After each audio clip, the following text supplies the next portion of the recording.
नमस्कार दोस्तों, साइंस के टॉप एमसीक्यू की सीरीज में एक बार फिर से आप सभी का बहुत बहुत स्वागत है। दोस्तों, इस सीरीज में हम साइंस के अति महत्वपूर्ण क्वेश्चन पर डिस्कशन कर रहे हैं जो आपके एमपी पटवारी के लिए अति महत्वपूर्ण क्वेश्चन साबित होने वाले। तो सबसे पहला क्वेश्चन आपके सामने आता है कि त्रिविधिक टीका, या इसे ही बोलते हैं ट्रिपल एंटीजन वैक्सीन, किन तीन रोगों के लिए दिया जाता है। अति महत्वपूर्ण क्वेश्चन है साइंस की दृष्टि से, और यहाँ पर तीन क्वेश्चन आपके निकलेंगे। तो याद रखना है इस टीके का नाम क्या है, त्रिविध टीका, या इसे इंग्लिश में बोलते हैं ट्रिपल एंटीजन वैक्सीन। तो ये किन किन तीन रोगों के लिए दिया जाता है, तो याद रखना है ये तीन रोगों के लिए दिया जाता है। पहला रोग है आपका डिप्थीरिया, दूसरा है काली खांसी, और तीसरा है टिटिनस। और इसी को क्या कहते हैं, तो इसे ही बोलते हैं डीपीटी का टीका। अति महत्वपूर्ण क्वेश्चन। तो याद रखना है जो डीपीटी का टीका है ये किन तीन रोगों के लिए लगाया जाता है। तो एक तो आपका डिप्थीरिया हो गया, एक काली खांसी, इसी काली खांसी को पर्ट्यूसिस कहते हैं, और टी से हो गया आपका टिटिनस। ठीक है, तो डी से डिप्थीरिया, पी से पर्ट्यूसिस या काली खांसी, और टी से टिटिनस। तो ये तीनों इंपॉर्टेंट नाम आपको याद रखना है। अगला क्वेश्चन, जिप्सम के सबसे विशाल भंडार देश में निम्नलिखित में से किस राज्य में। मोस्ट इंपोर्टेंट क्वेश्चन है। तो याद रखना है जो जिप्सम है, ये जिप्सम सबसे ज्यादा किस राज्य में पाया जाता है। तो याद रखना है ये आपको राजस्थान में देखने को मिलता है। तो याद रखना है जो जिप्सम है इसके सबसे ज्यादा भंडार आपको कहाँ देखने को मिलेंगे, राजस्थान में देखने को मिलेंगे। फिर बात आती है कि जो आपका जिप्सम है इसका जो यूज है वो किस में होता है। तो याद रखना है जो प्लास्टर ऑफ पेरिस है, तो प्लास्टर ऑफ पेरिस आपने देखा होगा, कभी आपकी हड्डी टूट जाती है तो एक पट्टा चढ़ाया जाता है, तो वो जो प्लास्टर ऑफ पेरिस होता है तो वो किससे बनाया जाता है, तो वो जिप्सम के द्वारा बनता है। अगला क्वेश्चन, ध्वनि तरंगों को विद्युत तरंगों में परिवर्तन करने के लिए किस यंत्र का प्रयोग किया जाता है। मोस्ट इंपोर्टेंट क्वेश्चन है कि जो ध्वनि तरंगे हैं, इन ध्वनि तरंगों को विद्युत तरंगों में परिवर्तन करने के लिए किस यंत्र का उपयोग किया जाता है। तो वो है आपका माइक्रोफोन। मोस्ट इंपोर्टेंट क्वेश्चन है, माइक्रोफोन का यूज किया जाता है। अगला क्वेश्चन, द्रवों में आवेश का प्रवाह होता है। मोस्ट इंपोर्टेंट क्वेश्चन है कि जो द्रव होते हैं इन द्रव में जो आवेश या जो करंट फ्लो होता है ये किस रूप में होता है। तो याद रखना है ये आयन के रूप में होता है। मोस्ट इंपोर्टेंट क्वेश्चन है कि जो द्रव होते हैं इसमें करंट का फ्लो या आयन का फ्लो कैसे होता है, सॉरी इसमें आवेश का फ्लो कैसे होता है, तो ये आयनों के द्वारा होता है। अगला क्वेश्चन, डोलोमाइट का महत्वपूर्ण उपयोग किस उद्योग में होता है। मोस्ट इंपोर्टेंट क्वेश्चन है कि जो ये डोलोमाइट है, इस डोलोमाइट का उपयोग कहाँ किया जाता है। तो याद रखना है इस्पात संबंधी जितने भी उद्योग है, तो याद रखना है यहाँ इस्पात उद्योग जो होते हैं उनमें किसका उपयोग किया जाता है, तो डोलोमाइट का उपयोग किया जाता है। अगला, कोशिका में माइट्रोकोन्ड्रिया पाए जाते हैं। मोस्ट इंपोर्टेंट क्वेश्चन है कि जो आपकी कोशिका है इस कोशिका में माइट्रोकोन्ड्रिया कहाँ पर पाए जाते हैं। तो याद रखना है ये कोशिका द्रव्य में पाए जाते हैं। मोस्ट इंपोर्टेंट क्वेश्चन, कोशिका द्रव्य में माइट्रोकोन्ड्रिया पाए जाते हैं। और याद रखना है ये जो माइट्रोकोन्ड्रिया है इसे कोशिका का पावर हाउस कहा जाता है, और इसमें खुद का डीएनए पाया जाता है, खुद का डीएनए होता है। अगला, गेहूं के दाने में पाई जाने वाला प्रोटीन कौन सा है। मोस्ट इंपोर्टेंट क्वेश्चन है कि जो आपका गेहूं है इस गेहूं के दाने में कौन सा प्रोटीन पाया जाता है। तो याद रखना है इसमें पाया जाता है ग्लूटेलिन प्रोटीन। तो याद रखना है जो ग्लूटेलिन प्रोटीन है किसमें पाया जाता है, तो गेहूं के दाने में। अगला, न्यूट्रॉन तथा प्रोटॉन की संख्या के योगफल को क्या कहते हैं। मोस्ट इंपोर्टेंट क्वेश्चन है कि जो न्यूट्रॉन है और जो प्रोटॉन है ये दोनों मिलकर क्या बनाते हैं। तो याद रखना है ये दोनों मिलकर द्रव्यमान बनाते हैं। तो किसी भी तत्व की द्रव्यमान संख्या क्या होती है, तो न्यूट्रॉन तथा प्रोटॉन का योग होता है। ठीक है। अगला, निकोटीन प्रदान किस पौधे से प्राप्त होता है। तो याद रखना है जो निकोटीन पदार्थ है ये आपको कहाँ से प्राप्त होता है, तो ये तंबाकू में पाया जाता है। मोस्ट इंपोर्टेंट क्वेश्चन है। अगला, पोलियो रोग किस वर्ग के रोगाणु द्वारा होता है। मोस्ट इंपोर्टेंट क्वेश्चन है कि जो पोलियो है ये पोलियो किसके द्वारा होता है। तो याद रखना है जो पोलियो है ये विषाणु या वायरस के द्वारा होता है। ठीक है, याद रखना है पोलियो किससे होता है, तो वायरस से होता है। अगला, कार्बोहाइड्रेट का निर्माण होता है। अति महत्वपूर्ण क्वेश्चन है, याद रखना है जो कार्बोहाइड्रेट है इसका निर्माण किससे होता है, तो कार्बन, हाइड्रोजन और ऑक्सीजन जो है इन तीनों से मिलकर आपका कार्बोहाइड्रेट का निर्माण होता है। फिर पूछे कि इसका कितना अनुपात होता है, तो इन तीनों का अनुपात 1:2:1 होता है। ठीक है, और अगर पूछे कि कार्बोहाइड्रेट क्या है, तो ये एक प्रकार की क्या है, एक प्रकार की शर्करा होती है। और कार्बोहाइड्रेट का मुख्य काम क्या है, तो ये शरीर को तुरंत एनर्जी प्रदान करता है।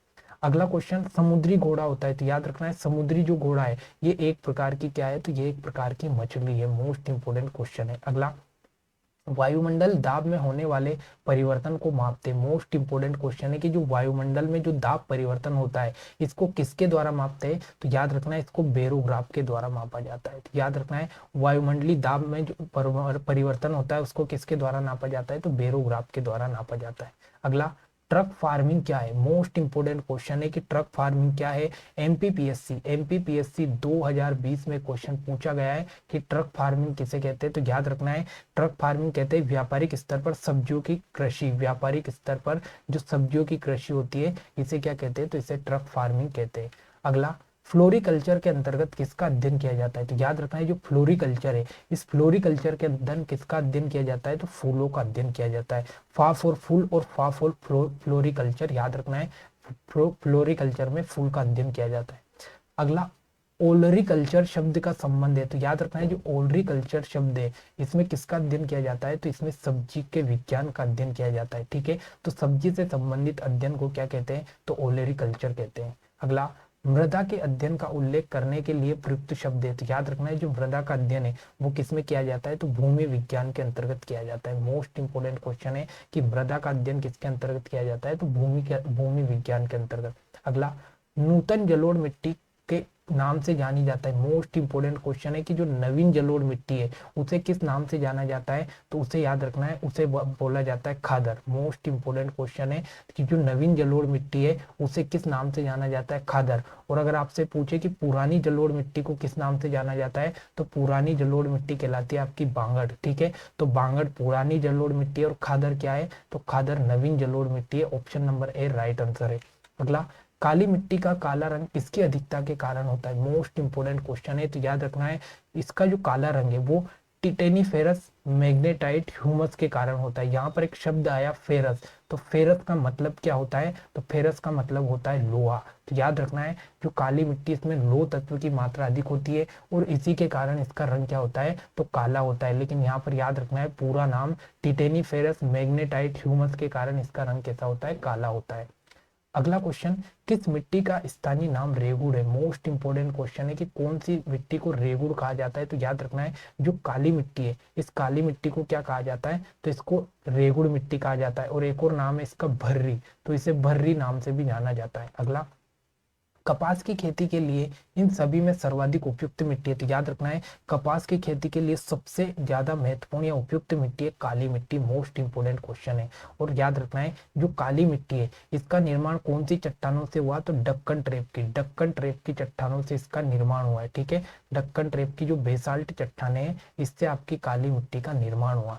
अगला, खरीफ की फसल कब बोई जाती है। मोस्ट इंपोर्टेंट क्वेश्चन, ऐसा क्वेश्चन कई बार एग्जाम में पूछा। तो जो खरीफ की फसलें कब बोई जाती है, तो ये बोई जाती है आपकी जून जुलाई के टाइम पे। ठीक है, तो खरीफ कब बोई जाएगी, जून जुलाई में बोई जाएगी और अक्टूबर नवंबर में काटी जाएगी। रबी की फसल कब बोई जाएगी, तो ये आपकी बोई जाएगी अक्टूबर नवंबर में।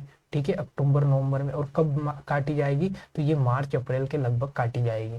अगला, एम्पियर मात्रक है। मोस्ट इंपोर्टेंट क्वेश्चन है कि जो एम्पियर है किसका मात्रक है, तो याद रखना है जो एम्पियर है ये विद्युत धारा का मात्रक है। मोस्ट इंपोर्टेंट क्वेश्चन है, एम्पियर किसका मात्रक है, विद्युत धारा का। अगला, पार्सेक इकाई है। मोस्ट इंपोर्टेंट क्वेश्चन है कि जो पार्सेक है ये किसकी इकाई है, तो याद रखना है जो पार्सेक है ये दूरी की इकाई है। मोस्ट इंपोर्टेंट, दूरी की दो महत्वपूर्ण इकाई याद रखना है, एक तो पार्सेक होगी और एक और दूरी की इकाई है जहां से क्वेश्चन बनता है वो है आपका प्रकाश वर्ष। तो याद रखना है जो प्रकाश वर्ष है भी दूरी की इकाई है और जो पार्सेक है ये भी दूरी की इकाई है, यहाँ से क्वेश्चन बना है। अगला, ल्यूमेन किसका मात्रक है। अति महत्वपूर्ण क्वेश्चन है कि जो ल्यूमेन है ये किसका मात्रक है, तो याद रखना है ये ज्योति फ्लक्स का मात्रक है। तो याद रखना है ज्योति फ्लक्स का मात्रक क्या है, तो ल्यूमेन है। Option number B.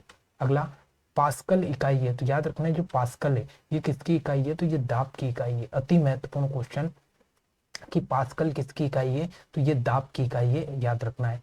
अगला, निम्नलिखित में 4 ऊर्जा फसलों में से एक की खेती एथेनॉल के लिए की जाती है। मोस्ट इंपोर्टेंट क्वेश्चन है, तो याद रखना है जो एथेनॉल है ये एथेनॉल आपको किससे प्राप्त होता है, तो ये होता है आपका जेट्रोपा से आपको प्राप्त होता है। और ये जेट्रोपा जो है ये आपने देखा होगा आपके गांव में इसको बोला जाता है रतन जोत। तो जो रतन जोत का पौधा है उसको इंग्लिश में या उसका वैज्ञानिक नाम है जेट्रोपा कर्कस। और इसी से आपको क्या प्राप्त होता है, तो एथेनॉल प्राप्त होता है। अगला क्वेश्चन, निम्नलिखित में से कौन सा कोशिकांग पादप कोशिका में पाया जाता है किंतु जंतु कोशिका में नहीं पाया जाता है। तो आप सभी को जानते हैं जो क्लोरोप्लास्ट होते हैं, क्लोरोप्लास्ट को हिंदी में बोला जाता है हरित लवक। जो हरित लवक होते हैं, ये हरित लवक क्या काम करते हैं, तो प्रकाश संश्लेषण का काम करेंगे। अगर ये प्रकाश संश्लेषण का काम करेंगे तो ऑब्वियसली बात है ये पादप कोशिका में ही पाया जाता है, क्योंकि पौधों में ही प्रकाश संश्लेषण की क्रिया होती है, जंतुओं में तो नहीं होती है। तो इसका right answer option number A होगा।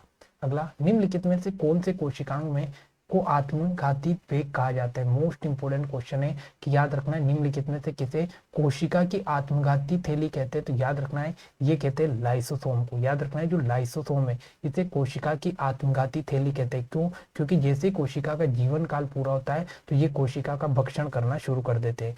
अगला क्वेश्चन, निम्नलिखित में से किसको कोशिका या शैल का पावर हाउस कहते हैं। याद रखना है जो कोशिका इसका पावर प्लांट या पावर हाउस किसे कहते हैं, तो ये कहते हैं माइटोकॉन्ड्रिया को। मोस्ट इंपोर्टेंट क्वेश्चन है, माइटोकॉन्ड्रिया ये कोशिका का पावर हाउस कहलाता है। अगला, निम्नलिखित कोशिका सूक्ष्म जीवित कोशिका है। मोस्ट इंपोर्टेंट क्वेश्चन है कि निम्नलिखित कोशिका में से कौन सबसे सूक्ष्मतम यानी सबसे छोटी कोशिका है, तो वो है आपको माइकोप्लाज्मा। माइकोप्लाज्मा जो है ये सबसे छोटी कोशिका मानी गई है। मोस्ट इंपोर्टेंट क्वेश्चन है।